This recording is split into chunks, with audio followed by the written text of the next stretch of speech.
Assalamualaikum warahmatullahi wabarakatuh. Perkenalkan saya Kartika Kusumawardhani, Sarjana Pendidikan, Unit Kerja saya di TK Kartika 2, Sukorame, Kecamatan Musuh, Kabupaten Boyolali.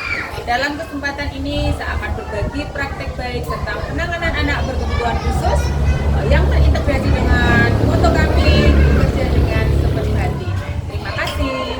Anak berkebutuhan khusus atau ABK mempunyai hak yang sama dalam mendapatkan pelayanan pendidikan.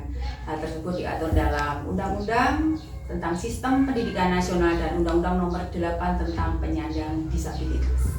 Pendidikan inklusi memungkinkan ABK untuk belajar bersama-sama teman, anak-anak normal yang ada di lingkungan yang sama, menciptakan kesempatan yang setara untuk semua peserta didik. Namun, meskipun dalam tantangannya dalam prakteknya seperti diskriminasi, kurangnya fasilitas, hukum mewajibkan sekolah untuk memberikan akomodasi yang layak buat semua peserta didik. Karya ini berawal dari keprihatinan saya pribadi. Di sekolah kami mempunyai anak berkebutuhan khusus, yaitu keterlambatan bicara dan perkembangan fisik yang tidak seperti tahapan usia anak tersebut. Kami tidak mempunyai tenaga ahli dalam menangani anak tersebut, dan juga terkait keterbatasan sekolah, fasilitas, dan kurangnya kerjasama yang maksimal dengan petugas kesehatan yang ada di tempat kami. Namun tidak jadi mengapa, sebagai seorang guru, saya secara ikhlas dan otodidak, secara jiwa kemanusiaan, saya berusaha mendampingi anak tersebut dan menciptakan formulasi pembelajaran melalui flashcard ajaib Aku Jadi Anak Indonesia Brilian. Dan untuk melaksanakan program tersebut, tentunya saya harus menggandeng stakeholder, petugas kesehatan, orang tua, dan pihak sekolah. Situasi anak dengan kebutuhan khusus dalam bidang wicara atau speech delays seringkali mengalami hambatan dalam berkomunikasi secara verbal yang dapat mempengaruhi perkembangan sosial, emosional, dan tentunya akademik. Oleh karena itu perlu dilakukan penanganan secara sistematis dan berkelanjutan. Salah satu bukti tanggung jawab sekolah apabila sekolah tersebut mampu memberikan pelayanan pendidikan yang baik tanpa mendiskriminasi kondisi masing-masing anak, memberikan rasa aman, rasa nyaman, dan mampu mengembangkan potensi peserta didik. Dengan begitu, maka akan menumbuhkan kepercayaan masyarakat terhadap sekolah. Namun hal tersebut belum terjadi di TK Kartika 2 Sukorame. Pembelajaran yang dilaksanakan belum sepenuhnya dapat mengcover semua kebutuhan peserta didik. Sarana prasarana pendidikan yang belum memadai dan komunikasi dengan orang tua kurang terkendala karena sumber daya manusia dari orang tua. Sekolah juga kurang melakukan pendekatan dan menjalin kerjasama kemitraan dengan pemerintah setempat dan petugas kesehatan secara maksimal. Dalam praktek baik ini akan mengimplementasikan potensi guru. Saya berusaha memfasilitasi pembelajaran untuk semua peserta didik dan tidak mengesampingkan anak berkebutuhan khusus, dan tentunya membutuhkan kolaborasi yang baik dengan rekan guru, kepala sekolah, orang tua, dan tentunya petugas kesehatan setempat agar menumbuhkan budaya sekolah serta menciptakan kerjasama antar semua warga sekolah.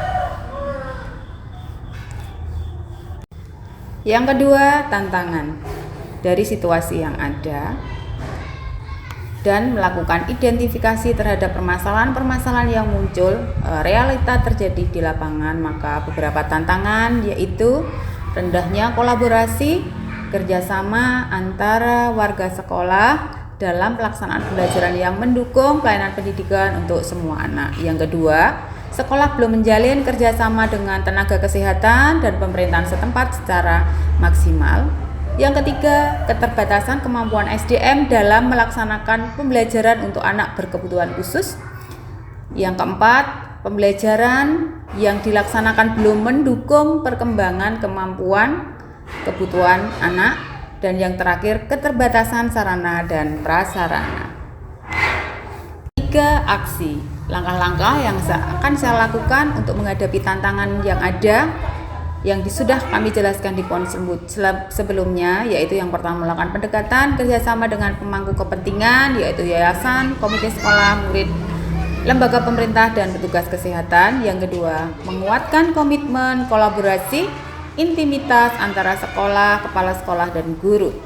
Yang ketiga, merancang dan melaksanakan pembelajaran yang berkualitas, mendukung perkembangan kemampuan fondasi sesuai dengan karakteristik anak. Adapun kegiatan yang akan saya lakukan dalam tahap ini yaitu melakukan pendekatan. Yang pertama melakukan pendekatan kerjasama dengan orang tua murid dan petugas kesehatan setempat. 2. Menguatkan komitmen kolaborasi dengan kepala sekolah dan teman sejawat. Pada kegiatan praktek baik ini saya lakukan sebagai upaya meningkatkan kolaborasi komitmen bersama guru dan kepala sekolah untuk mewujudkan tujuan lembaga sebagai wadah berbagi praktek baik antara guru dan sebagai sarana meningkatkan kompetensi pendidik.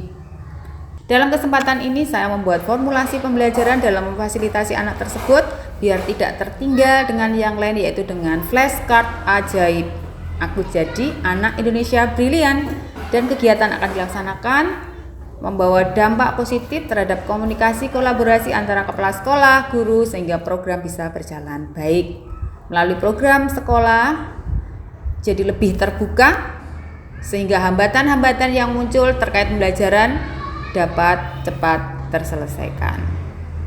Yang ketiga, merancang melaksanakan pembelajaran yang berkualitas, mendukung perkembangan anak sebagai fondasi sesuai dengan karakteristik dan kebutuhan peserta didik. Tujuan dari pelaksanaan program ini yang pertama meningkatkan kemampuan anak dalam menyebutkan kata, terus melatih anak mengenal kosakata dasar melalui media visual, meningkatkan keberanian anak untuk berkomunikasi secara lisan, melatih kemampuan motorik kasar.